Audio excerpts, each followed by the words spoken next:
Está no ar Gestão Pública em Debate, um programa do Curso Superior de Gestão Pública da FATEC Internacional, uma instituição do Grupo Educacional Uninter, em convênio com o Instituto Wilson Pickler.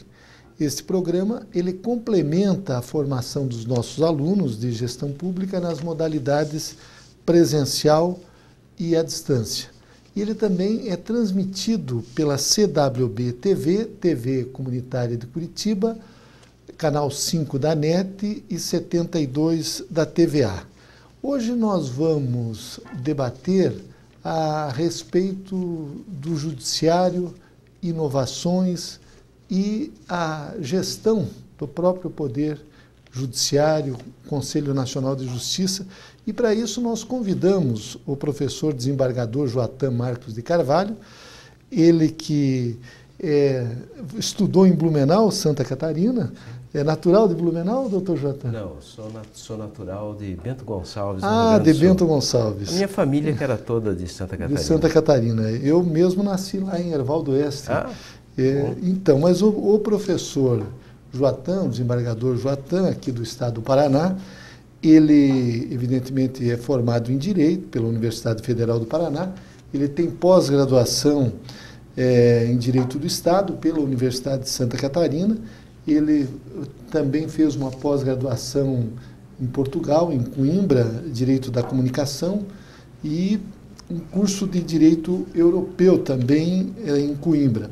Direito Econômico é uma das outras pós-graduações do professor Joatan, aqui pela Universidade Federal do Paraná, e ele tem especialização em Direito Público pela Escola de Magistratura aqui do Estado do Paraná. Doutor Joatan, inicialmente eu quero agradecer a sua presença em Gestão Pública em Debate. Para nós é uma honra ter um desembargador do seu nível e principalmente da seriedade como o senhor conduz a sua carreira de magistrado.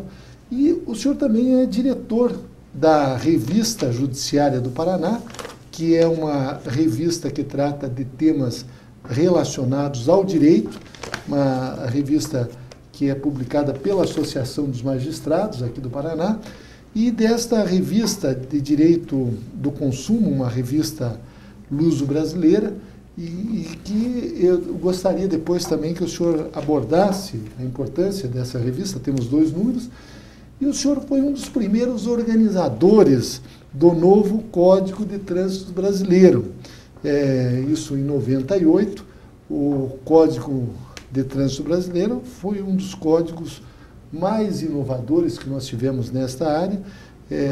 Posso assegurar que nós, na época, estávamos muito envolvidos, doutor Joatan, com aquele movimento pelo uso do cinto de segurança. Então, nós lutamos muito também, nos envolvemos nesta luta para que esse código fosse aprovado. Ele ficou muitos anos no Congresso Nacional, doutor Joatan. Não sei se o senhor até se recorda desse período todo, né? Então, nós queremos agradecer a sua presença e já iniciando o nosso debate, eu gostaria que o senhor falasse como hoje, com o Conselho Nacional de Justiça, mudou um pouco o panorama do judiciário brasileiro, digamos assim, até uma fiscalização desse conselho, que é um órgão do judiciário, no próprio judiciário como um todo. Estou correto nessa afirmação? Boa noite, doutor Jorge Bernardi. Eu agradeço o gentil convite, é uma satisfação estar aqui com o senhor. E eu realmente, como vai acabar transparecendo nessa nossa conversa, eu tenho uma série de atividades, né? O juiz, em geral, aquele juiz de carreira, acaba sendo um especialista em generalidade, né? Passa por todas as questões. Eu efetivamente elaborei, isso é uma organização de um código que, na verdade, quando eu vim para Curitiba, do interior, depois que eu cheguei à capital, minha carreira, eu fui designado por uma vara de trânsito, daquelas varas de delito de trânsito. Foi um dos primeiros. Foi um daqueles que participou, até se o senhor perceber, no final tem uma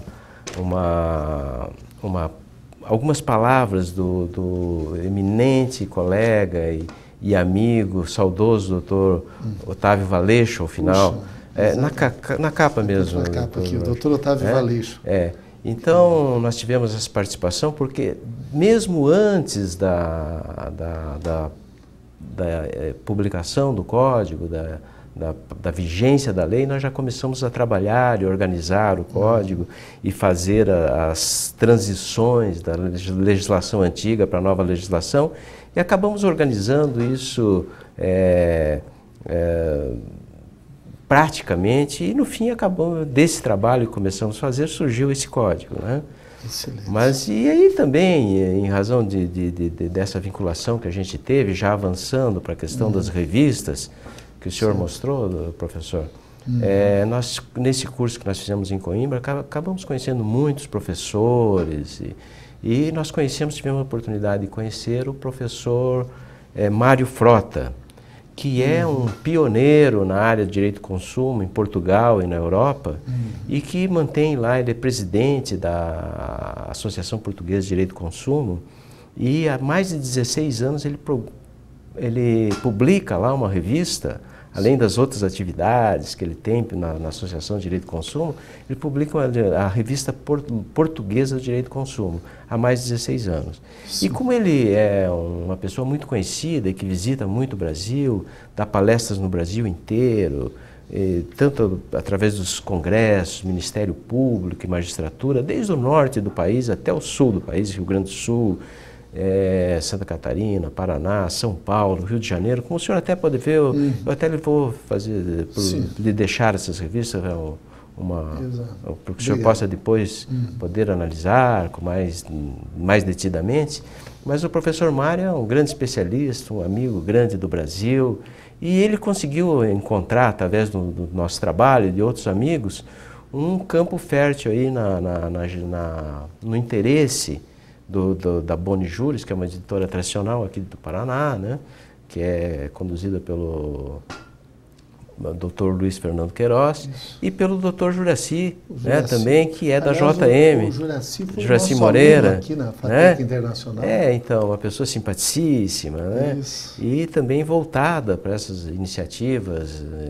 E conseguimos, assim, editar essa revista, que está tendo uma aceitação fantástica no mercado brasileiro. Essa revista, aliás, Dr. Joatan, há muita diferença entre as relações de consumo do Brasil e da Europa, especialmente Portugal, ou nós estamos evoluídos em matéria, digamos, de direito do consumidor? Nós estamos evoluídos. Eu acho que não há grandes diferenças. Na realidade, o consumo é semelhante lá e cá. Eu acho que é preciso evoluir muito ainda, professor, em termos de direito do consumo. Eu, conversando recentemente com o professor Mário, me dizia o professor que essa dificuldade econômica pela qual passa Portugal e praticamente toda a Europa, ela é negativa, ela tem aspectos muito negativos em relação ao avanço do direito do consumo. Há sérias restrições, mas na realidade, com a globalização, professor Jorge, a globalização está equalizando toda essa questão do consumo, das relações de consumo, relações de trabalho, relações de cidadania.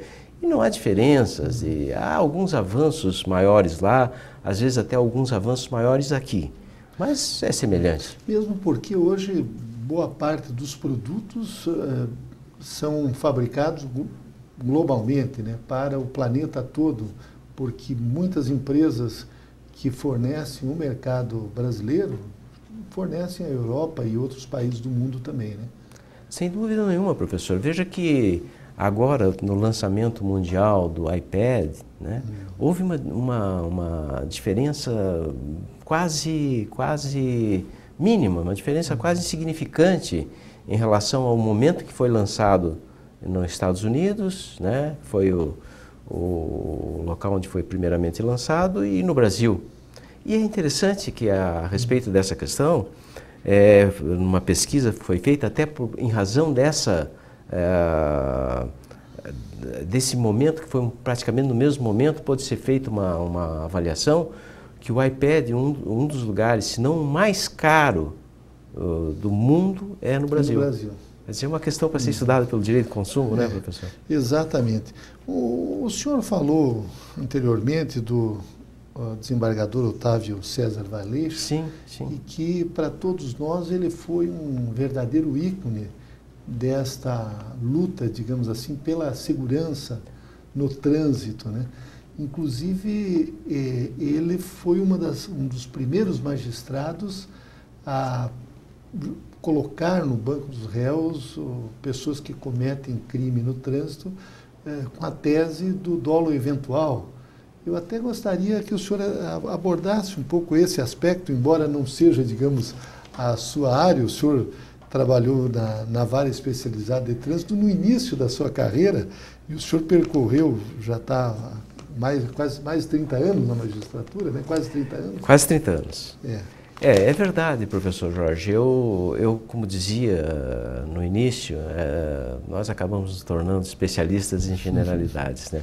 O professor Otávio César Valeixo, ele era uma pessoa dedicada a essa questão, né? Ele era uma pessoa reconhecida a nível nacional, como é até hoje, né? E ele foi responsável, talvez se não me falhar a memória, a primeira vara especializada em delito de trânsito foi criada aqui no Paraná. E depois isso se espalhou pelo Brasil. Aqui chegamos a ter 3 varas especializadas em direito de trânsito. Depois, com a nova legislação do cumprimento de penas mais brandos, né? Houve uma desnecessidade de se ter tantas varas de trânsito porque havia suspensões, agora suspensão das penas, etc. O professor Valeixo, né, o desembargador Valeixo, ele também foi professor em algumas ocasiões, ele realmente foi pioneiro nessa questão de pôr no banco dos réus, né, por dolo eventual, pessoas que cometessem crimes, né, nessas circunstâncias. São aquelas circunstâncias do dolo eventual que nós sabemos, as pessoas sabem. Mas outro batalhador por essa questão também, e eu até faço justiça quando trago seu nome nesse momento, é o desembargador João Koptoski. O Koptoski também. Ele também, enquanto presidente do júri, que foi muitos anos presidente do Tribunal do Júri, né? Ele também teve oportunidade de levar a júri vários casos dessa natureza. E o professor Koptoski, só para concluir, ele fez aqui no Paraná, pioneiramente, o primeiro encontro de tribunais dos júris, e acho que isso uns 15 anos atrás. E eu tive a oportunidade de apresentar, eu estava nessa época na vara de delitos de trânsito e tive a oportunidade de apresentar uma tese nesse encontro, né, que era justamente sobre o dolo eventual também, a pedido do desembargador Koptoski. Nós estávamos lá naquele evento, o doutor Koptoski, como o senhor muito bem lembrou, até ele, em função da sua firmeza, ele teve algumas dificuldades, foi muito ameaçado. Sem dúvida, sem dúvida. O desembargador Koptoski sempre teve uma posição muito firme, uma pessoa que eu realmente admiro por suas características de magistrado, vocacionado, né, e dedicado à magistratura. Infelizmente, ele está chegando ao final do tempo dele de magistratura. Esse ano ainda ele deve se aposentar, o desembargador. Espero que ele não nos abandone, que ele continue exercendo algumas atividades jurisdicionais, né, que continuem contribuindo com esse trabalho maravilhoso que ele tem feito durante a carreira dele. Então, doutor Joatan, o senhor, quando estudou em Portugal, a sua especialização foi na área de comunicação. Eu até gostaria que o senhor falasse a respeito disso, a importância da comunicação.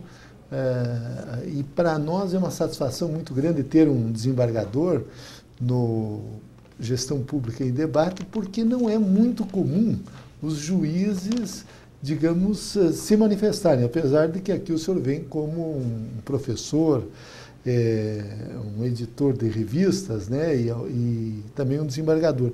Mas o que, basicamente, o foco dessa sua pesquisa e principalmente da sua pós-graduação em Portugal? Como não, professor? Na realidade, tudo aconteceu de uma maneira muito natural e até de uma certa forma surpreendente para mim. Era 2002 e era a ocasião das eleições municipais. E nessa ocasião, em 2002, eu era responsável eu estava designado na 145ª Zona Eleitoral, que era responsável, aqui do Paraná, da capital, que era responsável pela propaganda política. E eu, em razão desse trabalho que eu fiz lá, e eu desenvolvi alguns trabalhos, algumas teses. E quando no ano seguinte, após eu ter já deixado a vara, a Escola Nacional da Magistratura começou a selecionar para os cursos que todos os anos a Escola da Magistratura, a Escola Nacional da Magistratura, seleciona para vários cursos que ela tem convênio com universidades do exterior, né? Portugal, em França, né? Espanha, Argentina, e cursos no Brasil também com universidades brasileiras. E eu participei da seleção apresentando um trabalho sobre comunicação que tinha origem na minha experiência na vara eleitoral, da propaganda. E eu soube que depois havia participado da banca o eminente ministro Sálvio de Figueiredo Teixeira, e que naquela época o ministro Sálvio o sonho dele era criar uma escola nacional de direito eleitoral. E ele se encantou com o meu projeto e talvez muito em razão disso eu tenha sido selecionado para esse curso de Direito da Comunicação, que é uma pós-graduação lato sensu, que trata sobre várias questões, abordando inclusive telefonia, todos os meios de comunicação, né, as mídias, como os portugueses chamam, né, e também as questões de direito autoral. É um quadro amplo. Eu até tenho pensado em escrever alguma coisa sobre isso, que existe pouca literatura a respeito dessa questão. Foi um curso maravilhoso, tive excelentes professores, a universidade em Portugal é muito séria, a gente encontra a todo momento aqueles professores que a gente pensa que não vai encontrar. O professor Canutilho está pelos corredores. Foi em Coimbra mesmo? Foi em Coimbra. Aliás, o resultado, além de todo esse conhecimento, está aqui, essa revista, né? Sim. Trouxe para nós a experiência europeia. O Brasil, ele é recente ainda, essa questão do direito do consumidor. O Código, acho que tem pouco mais de 20 e poucos anos, exatamente, né? No nosso país. Então, meus parabéns. Mas o senhor estava falando de política e eu me lembrei de um detalhe, doutor Joatan. Hoje nós temos uma coincidência muito grande, um casal que é o ministro Paulo Bernardo e a ministra Gleisi Hoffmann, que são marido e mulher. É verdade. E o senhor, coincidentemente, a sua esposa também é desembargadora. É verdade. Aliás, o seu sogro, o professor Jorge Andrigueto, foi meu professor lá na PUC, e é um fato inédito É verdade. Na Justiça do Paraná. É verdade. Um casal que são os dois desembargadores? Exatamente. Eu fui informado na época, isso foi em 1986 que nós concluímos a fase de concurso. Sim. E eu fui informado na época que era o primeiro casal de juízes que participava do mesmo concurso e era aprovado no mesmo concurso. Ah, vocês dois foram aprovados no mesmo concurso, isso é... Quando os dois iam para comarcas diferentes no interior, em pequenas comarcas. Só para, se me permite, professor, eu quando fiz o concurso aqui, eu era promotor em Santa Catarina. Ah, o senhor já era promotor. Eu era promotor em Santa Catarina. Nós fizemos o concurso para promotoria em Santa Catarina. Em Santa Catarina, o Ministério Público foram sinceros, falaram, olha, nós não vamos aprovar marido e mulher, né? Vamos aprovar um ou outro. E aqui também nós tivemos algumas resistências, porque eram quase 30 anos atrás, né, professor? E a gente tem essas resistências, existem, né? Mas, felizmente, inclusive para o Paraná foi pioneiro em aceitar, né, que um casal, né, passasse no mesmo concurso, né? Claro que teve certas dificuldades e aí respondo a sua questão, né? Nós fomos para todos os lugares, todos os lugares. A minha primeira comarca foi Cornélio Procópio. Sim. Eu fui juiz em Cornélio Procópio durante um curto período de tempo e depois eu vim para São José dos Pinhais. Eu fui para todas as comarcas e morei em todas as comarcas para as quais eu fui designado, eu fui promovido. Eu de Cornélio Procópio vim para São José, depois a minha inicial foi Campina da Lagoa. Campina da Lagoa fui para Barbosa Ferraz, no interior do estado, depois Toledo rapidamente, comarca maravilhosa, depois Ivaiporã, onde pela primeira vez nós conseguimos chegar junto. A Rosana foi para Rosana Andrigueto, né, desembargadora também, agora.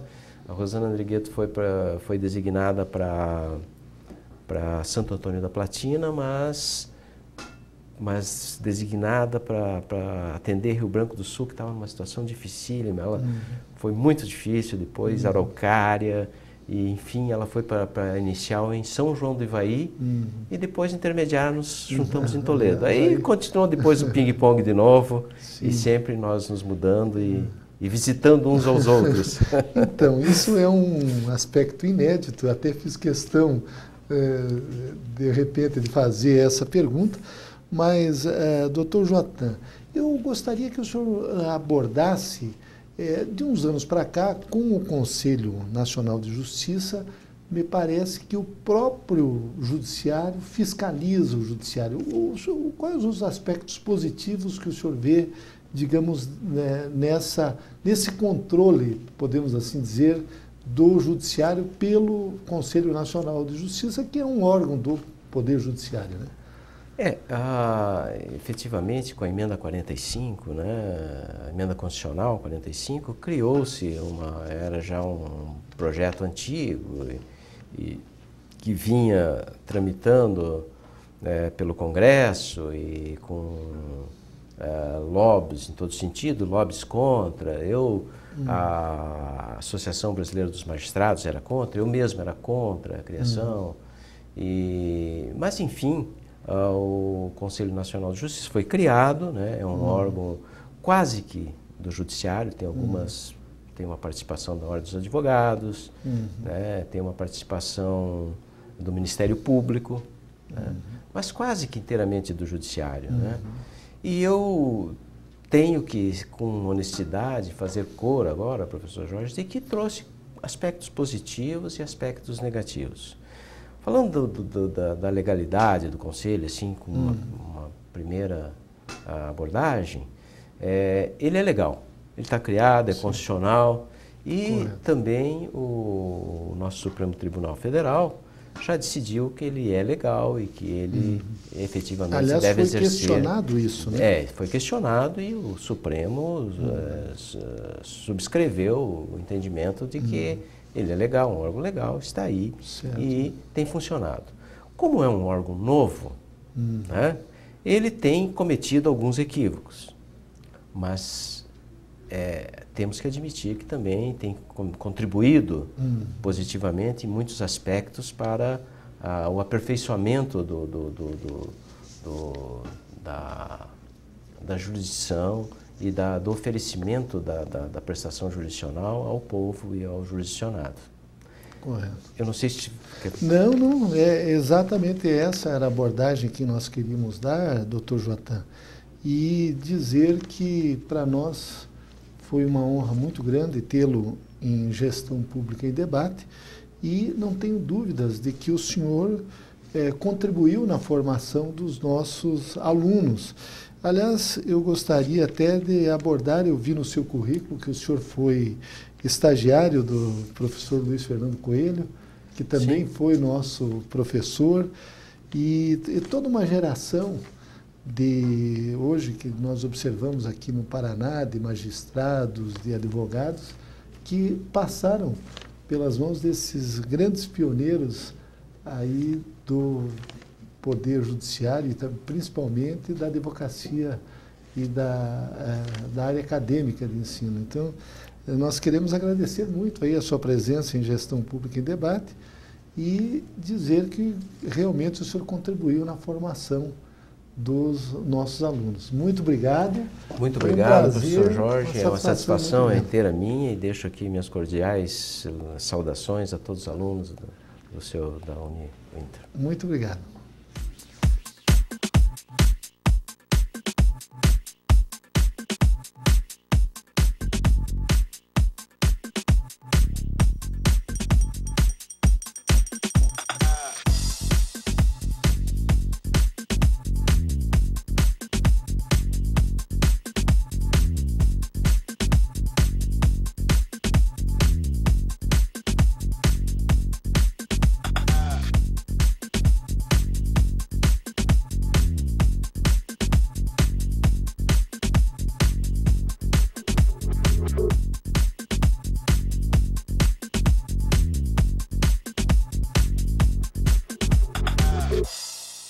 Educar é fazer sonhar, é acreditar no valor das pessoas, ampliando seus horizontes. Educar é realizar. Com a missão de criar oportunidades que transformam a vida de quem precisa, o Instituto Wilson Pickler de Responsabilidade Social faz a diferença para muitas pessoas. Oferece cursos de graduação e pós-graduação à distância, em parceria com o Grupo Uninter e cursos livres de capacitação. Além disso, possui projetos de geração de renda para comunidades carentes. Instituto Wilson Pickler de Responsabilidade Social, acreditando no valor das pessoas através da educação.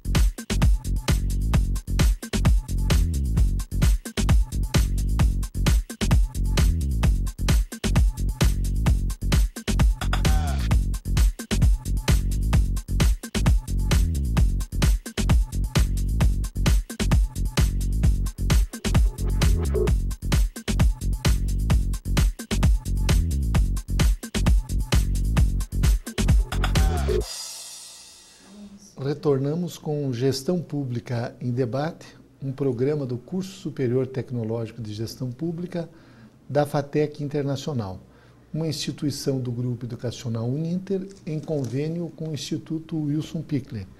Este programa ele complementa a formação dos nossos alunos de Gestão Pública nas modalidades presencial e à distância.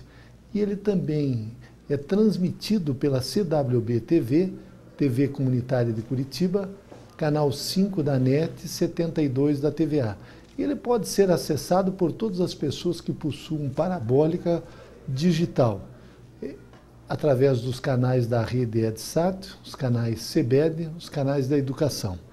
Neste segundo bloco, nós vamos debater as novas tecnologias na administração pública e nós convidamos a professora a doutora Sandra Rubia Silva, ela que é doutora em antropologia.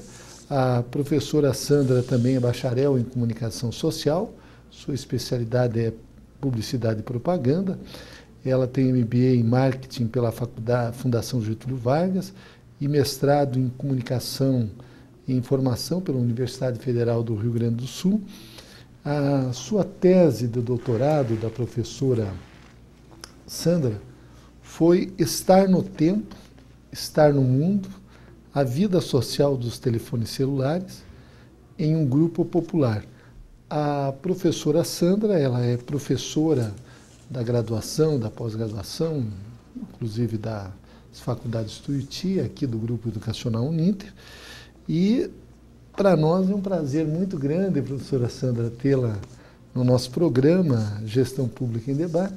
Mas eu, ao ver a sua tese, os temas que a senhora abordou aqui, uma tese de antropologia, é um objeto, podemos assim dizer, novo na cultura mundial, que é o telefone celular, tem pouco mais de 2 décadas, aqui no Brasil até menos. Eu gostaria até que a senhora abordasse os aspectos que a senhora analisou em relação a um grupo de pessoas e a utilização do celular e como ele contribui na vida social. Bom, de fato, professor, Boa noite, muito obrigada pelo convite, boa noite a todos os telespectadores do seu programa. E de fato, como o professor comentou, o interesse acadêmico pelo tema do telefone celular é bastante recente. E o que nós podemos ressaltar também, então, em relação a essa temática, tem a ver com o simples fato de que nenhuma tecnologia na história da humanidade se difundiu mais rapidamente do que o telefone celular, né? Atualmente, nós temos em operação, a nível global, mais de 5 bilhões de telefones celulares. Desculpa, 5 bilhões? Sim, são 5 bilhões de telefones Quase celulares, a população professor. Do planeta. Sim, e apenas essa estatística, professor, já justificaria, então, o interesse acadêmico por esse tema, né? E como uma medida de comparação, a gente poderia dizer, então, que nós somos agora atualmente 7 bilhões de habitantes no mundo, em torno de 7 bilhões de habitantes, né? E são 5 bilhões de telefones celulares, né? Se nós fizermos um comparativo em termos de acesso à internet através de desktops, de computadores, né? E a penetração de telefones celulares, a gente vai ver que realmente o acesso aos telefones celulares é bem mais difundido entre a população mundial. Desses 7 bilhões, então, nós temos 5 bilhões de telefones celulares e temos 2 bilhões de internautas, né? Então, só por esse número, nós já podemos justificar estatisticamente a importância de se estudar os telefones celulares, né? Enquanto realmente uma tecnologia que tem impactos bastante importantes na história da humanidade. A senhora, digamos assim, o objeto principal, o objetivo principal da sua tese foi ver como é que se relacionava, como era a vida social de um grupo de pessoas das classes populares e como eles utilizavam esse aparelho, essa tecnologia da informação, podemos assim dizer, que é o telefone celular. O que a senhora descobriu de interessante nesse processo, professora Ruby? Bom, realmente tem muitas coisas interessantes para se pensar, professor, sobre telefone celular, né? Eu fiz um estudo antropológico, né, através de um método que nós chamamos de um método etnográfico. E nesse método pressupõe-se que o pesquisador tem uma imersão bastante profunda na vida da comunidade, conviva intensamente de tal forma que consiga desvendar os códigos culturais, né, e as regras da vida social através do qual o consumo dessa tecnologia está implicado, né? E cada capítulo da tese aborda uma dimensão da vida social através da qual o telefone celular tem uma influência, né? Em termos assim do tema do programa, né, eu diria que o capítulo 5 é especialmente interessante, porque no capítulo 5, o que nós fazemos, né? Nós nos atemos ao fato de que nós vivemos em um país onde os custos de telefonia móvel, de serviços de telefonia móvel, de acesso à internet, estão entre os mais caros do mundo, né? Nós temos o Brasil, o Peru e o Marrocos, né? Isso são dados da União Internacional de Telecomunicações, como sendo os países onde os serviços realmente estão entre os mais caros do mundo, né? Então, a questão antropológica que nos interessa é quais são as estratégias, né, as táticas através das quais a população se utiliza para fazer frente a esses altos custos, né? Uma das estratégias, né, é aquela que popularmente é conhecida como o celular pai de santo, né? Nós sabemos também estatisticamente que de todos os celulares em operação no Brasil, né, já supera a população, o número de celulares no Brasil já supera o total da população, né? Desse número bastante grande de telefones celulares, 80% operam no serviço pré-pago, né? E esse é um dado bastante interessante. A senhora falou o telefone celular pai de santo, explica o que significa isso. Bom, esse é um termo, uma terminologia nativa, como nós dizemos, né? É a expressão popular para se referir a essa prática, né? Que se refere ao fato de que a pessoa possui um telefone celular, né? Mas em determinados períodos do mês, quando acabam os créditos do celular pré-pago, né? Ele se torna um celular pai de santo, ou seja, ele apenas recebe, né? Ele não faz chamadas, ele apenas recebe, né? Mas através dessa estratégia, né, as populações conseguem se manter em contato. Porque para todos, mas especialmente para os membros das camadas populares, né, mais do que a própria questão da mobilidade, professor, a questão da conectividade é importante. É muito importante estar conectado, ou seja, poder ser localizado. Isso é muito importante, né? Não apenas em termos assim das relações familiares, né? Das relações das mães com seus filhos, entre os cônjuges também, mas especialmente para profissionais liberais, né? Pessoas que trabalham como autônomos, isso aumenta bastante a possibilidade de poder ser localizado e aí poder fazer um serviço, né? Para manicures, para pedreiros, enfim, para outros tipos de profissionais que operam autonomamente. O seu doutorado a senhora fez na Universidade Federal de Santa Catarina, e esse público que a senhora pesquisou, digamos assim, que usam o celular, eu vi aqui na sua dedicatória, achei muito bonito, a senhora dedica aos seus amigos do Morro de São Jorge. É verdade. Esse público da onde? Onde fica esse? Essa população do Morro de São Jorge? Ou onde foi que a senhora pesquisou a utilização do celular? Bom, foi na cidade de Florianópolis, né? Morro São Jorge é um nome fictício, enfim, porque devido a questões de ética da pesquisa, especialmente na antropologia, é preciso garantir o anonimato daqueles que se dispuseram a participar da pesquisa, né? Então, tanto o nome dos informantes, né, quanto o nome da localidade são pseudônimos. Foi em Florianópolis, né? E após o meu doutorado, eu fiz uma outra pesquisa aqui em Curitiba, também num bairro de camadas populares, né, que no meu relatório eu chamo de Jardim Clarice, e aí realmente já há mais questões ligadas ao tema do uso das tecnologias de comunicação e informação para políticas públicas e para desenvolvimento social e econômico. Que no caso da minha tese, esse tema não se colocou de uma maneira tão forte, né? Eu me centrei realmente mais nas questões relacionadas às dimensões socioculturais do consumo de telefones celulares, né? Ou seja, quais são os significados que as pessoas investem nesse consumo, né? E aí quando eu falo de consumo, professor, eu falo de uma questão que vai muito além do mercadológico, né? Que eu venho da publicidade, enfim, tenho um MBA em marketing, como o professor mencionou. Agora, nos estudos antropológicos do consumo, tem-se que o consumo é um processo que vai muito além do momento da compra, né? Para o profissional de publicidade, para o profissional de marketing, né? O consumo se encerra, o processo de consumo, né? Se encerra no momento em que a venda é efetuada, né? Ao passo que, para o pesquisador de ciências humanas, há um interesse bastante grande nos significados, né? Que o sujeito, o usuário, o consumidor investe naquela relação de consumo. Aliás, a senhora, inclusive, me parece que é bolsista também de uma fundação americana, onde Castells participa, e eu estou vendo um documento na sua mão, gostaria até que a senhora explicasse a respeito disso. A senhora trata da telefonia móvel, as questões de gênero, os aspectos socioculturais da apropriação do telefone entre as mulheres em vulnerabilidade social. Gostaria que a senhora explicasse qual foi o objeto desse seu estudo aqui, professora Sandra Rubio.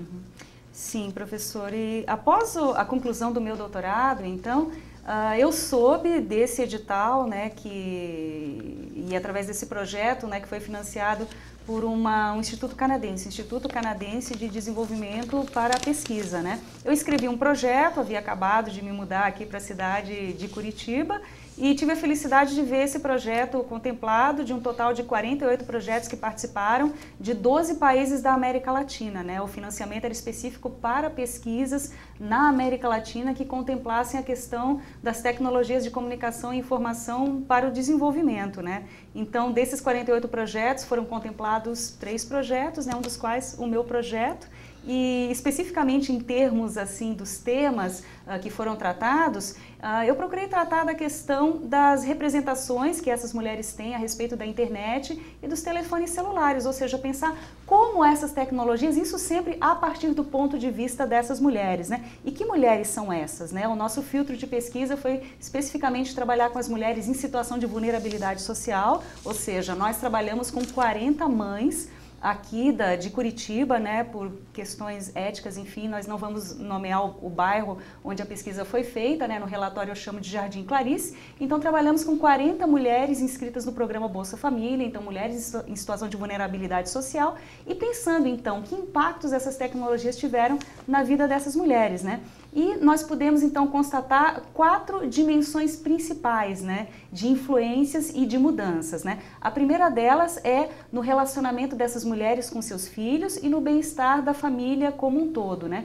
Uma outra dimensão, então, é pensando na questão da geração de renda, da saúde, do mundo do trabalho, né? Uma outra questão, então, é se pensar na importância que essas mulheres atribuem para a facilidade de se ter um computador no ambiente doméstico e não numa lan house, né? E outra questão que nós pensamos também, e essa realmente é uma questão central desses estudos, é se pensar então no alto custo das tarifas de telefonia no Brasil. Então esses foram os 4 temas que predominaram, né, nas nossas entrevistas com essas mulheres. Doutora Sandra, a senhora até citou que o Brasil tem uma das tarifas mais altas do mundo.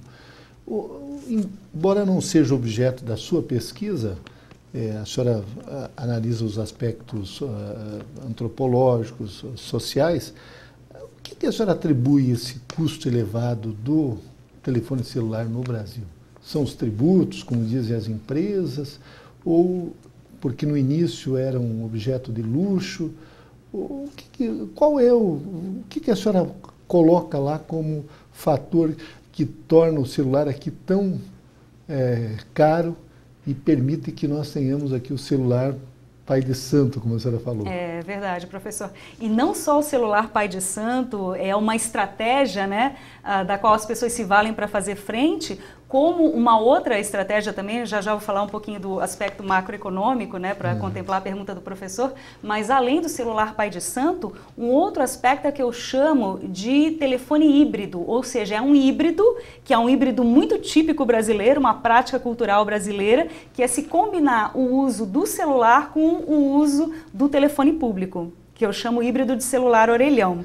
Então aquela imagem que se vê então de uma pessoa de frente ao telefone público, segurando, usando seu telefone celular como agenda, combinando, e aí você não liga do telefone celular, né? Você apenas recebe ligações do telefone celular, mas liga do telefone público pelo fato de a tarifa ser barata, especialmente para ligações para telefone fixo, né? E aí pensando nessa dimensão mais macro, né, mais macroeconômica que o professor me questionou, realmente eu não faço uma análise específica nesses termos na minha tese, né, mas tivemos acesso a algumas discussões e algumas estatísticas, né, e a União Internacional de Telecomunicações, numa pesquisa de março de 2010, coloca que o brasileiro compromete em média 7,5% da sua renda. Com o telefone celular? Com serviços, né, de internet móvel e telefonia fixa, numa média, né, 7,5% em média.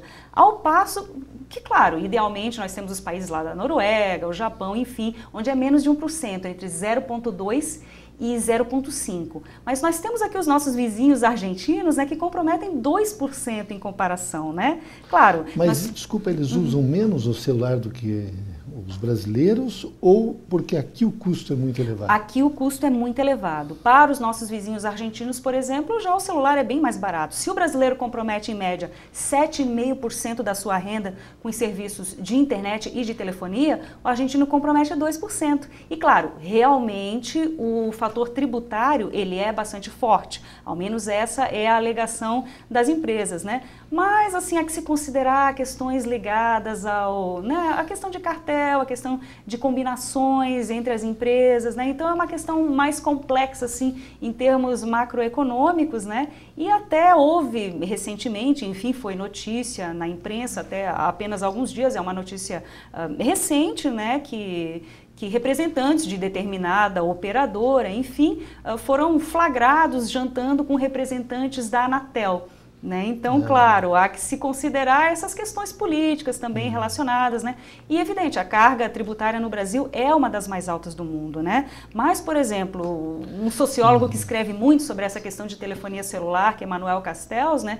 Na sua visão, ele argumenta que esse alto preço da telefonia móvel no Brasil não encontra uma justificativa econômica, são justificativas outras. Esses termos que a senhora colocou ali, o celular pai de santo, esse aparelho que a pessoa usa o celular e usa o orelhão, A senhora encontrou na sua pesquisa ou a senhora criou esse sistema? Não. Todas essas categorias, professor, elas são interpretadas e analisadas a partir de dados empíricos, né? Então, toda a nossa análise realmente provém da observação das práticas culturais em contexto. Então, realmente, o que as pessoas fazem com a tecnologia. E elas chamam isso mesmo? Essa é a forma que elas dizem, não, meu aparelho celular é pai de santo. Na metade do mês em diante, quando acaba o crédito, eu apenas recebo.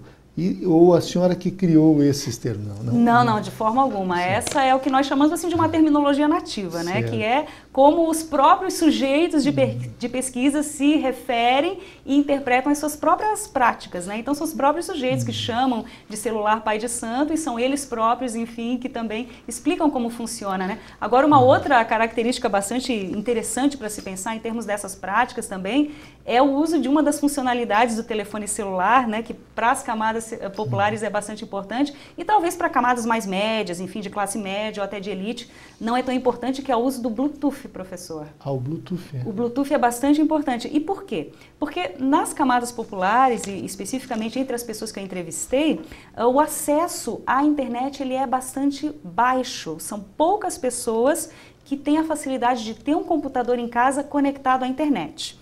Por exemplo, na Vila Sandra, entre todas essas mães que nós entrevistamos, né, 80% não acessava a internet de casa, de fato, 80% nunca tinha usado a internet na vida e apenas 20% tinham computador em casa com acesso à internet e faziam grandes sacrifícios econômicos para que isso acontecesse. E principalmente pensando em prol dos filhos, da educação dos filhos. E como é que ele usa o Bluetooth? Para que finalidade é usado? Bom, aí a palavra-chave, professor, é a interatividade, né?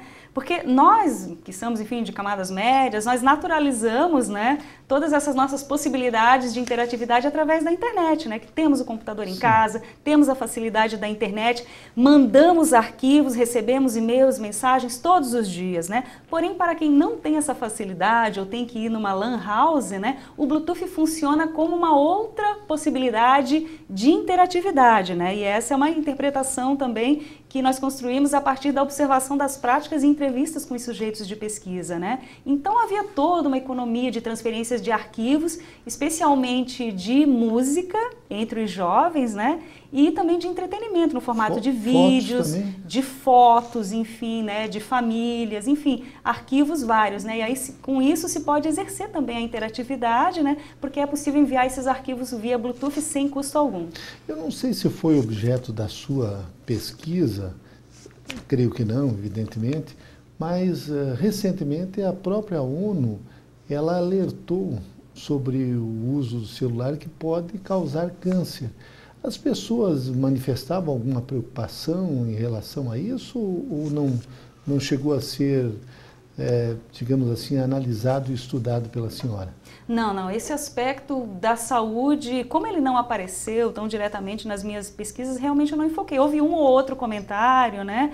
E realmente, esse tema que o professor colocou, ele é bastante polêmico. Eu tenho acompanhado as notícias sobre isso também.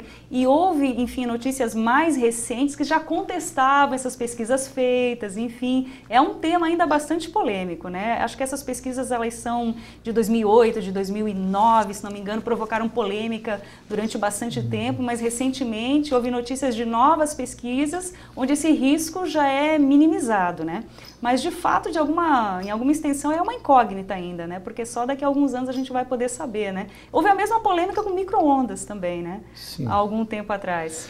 Um outro aspecto, professora, hoje, aliás, há alguns anos atrás, se fez uma pesquisa do que as pessoas esperavam do telefone, quando nós tínhamos apenas o telefone fixo, com fios. E daí as pessoas, o telefone deveria não ser apenas preto, ter outras cores. Falaram de tudo, menos que ele deveria ser móvel. E isso mas hoje o que a gente observa que poucas são as pessoas que não têm o telefone celular. E, aliás, agora com essa possibilidade de você ter vários chips, as pessoas começam a comprar os aparelhos que têm 2, 3 ou até 4 chips para aproveitar todas as, digamos, promoções das operadoras. Isso também tem alguma denominação no estudo antropológico que a senhora fez ou ainda não chegou, porque não chegou digamos, a antropologia a essas nomenclaturas? Essa questão dos múltiplos chips foi um uso que eu observei, sim.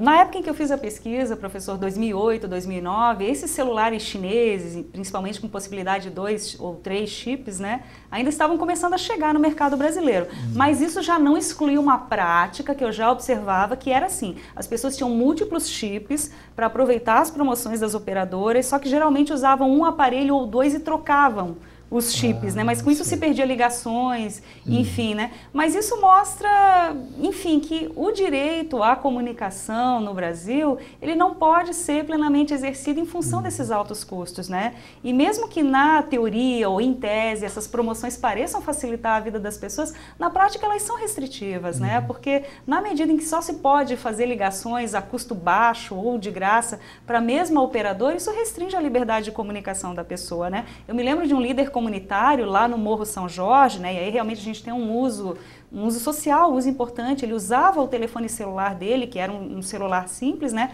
para auxiliar os agentes da prefeitura na observação dos problemas da comunidade, né? Então eram fotos, né, eram mensagens de texto que eram enviadas para se marcar reuniões na associação de moradores, né, e também para resolver problemas comunitários, né? Mas ele dizia o seguinte: olha, só me liga se você tiver celular da operadora X, que era a mesma operadora que ele tinha. Se tiver, tudo bem. Senão eu não ligo, porque senão ele ia ter que arcar com um custo bastante alto, que fica em torno de R$1,20, R$1,40 por minuto de ligação, né? E para quem ganha em média um salário mínimo, esse custo fica bastante alto. A senhora parece também encontrou muitos beneficiários do Bolsa Família.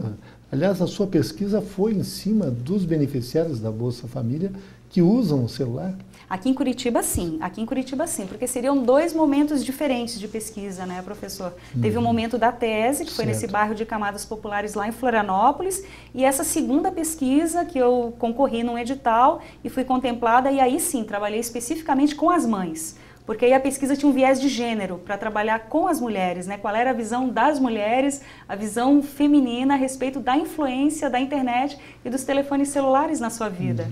A senhora encontrou, as pessoas de todas as camadas usam, mas as pessoas mais idosas, diminuiu o número de uso do celular ou também os idosos, as crianças usam indiscriminadamente o celular? Sim, isso tem aumentado bastante em todas as faixas etárias, né? Agora, um aspecto bem interessante para se pensar é a questão do que nós chamamos de letramento midiático, né? Então, como a pessoa, não só, digamos, um idoso ou uma criança ou uma pessoa analfabeta, como foi o caso de pessoas que eu observei lá no Morro São Jorge, né? Como essas pessoas, então, aprendem, dominam, domesticam essa tecnologia, né? Eu vou lhe contar 1 ou 2 casos, né, que talvez possam ilustrar esse ponto bastante bem, né? E realmente, um dos meus informantes era um senhor já de idade, ele tinha 70 anos, e a princípio ele foi muito resistente ao uso da tecnologia, né? E ele acabou dizendo, bom, a partir do momento que eu usei o celular começou a me conquistar, quando eu fui convencido, agora eu não passo sem, eu não deixo de carregar, fico com ele ligado 24 horas, né? Só que ele não conseguia mandar mensagens de texto, nem abrir mensagens de texto para ler. E um dos filhos dele estava privado de liberdade. Na época, estava preso? Estava preso, na época da pesquisa, estava privado de liberdade e ele tinha que combinar visitas com a nora que morava em outro lugar. E eles faziam isso através de mensagens de texto. Só que isso envolvia uma terceira pessoa, né? Exatamente. Isso envolvia uma terceira pessoa, que era a filha, que recebia as mensagens e ligava para o pai avisando, então, qual era o teor dessa mensagem, né? Então, para enviar e receber uma mensagem de texto, nós tínhamos ali 3 pessoas, né? Então, essa é uma das estratégias. E com os analfabetos também a mesma coisa. Então, nós entrevistamos nesse segundo bloco de Gestão Pública em Debate a professora Sandra Rubia Silva, ela que é doutora em Antropologia, e nós falamos sobre as novas tecnologias na administração pública, especialmente o telefone celular. Muito obrigado, professora Sandra Rubia, foi um prazer enorme tê-la em Gestão Pública em Debate, e eu não tenho dúvidas de que a senhora contribuiu muito na formação dos nossos alunos e também dos nossos assinantes. Muito obrigado. Muito obrigada, professor, pelo convite.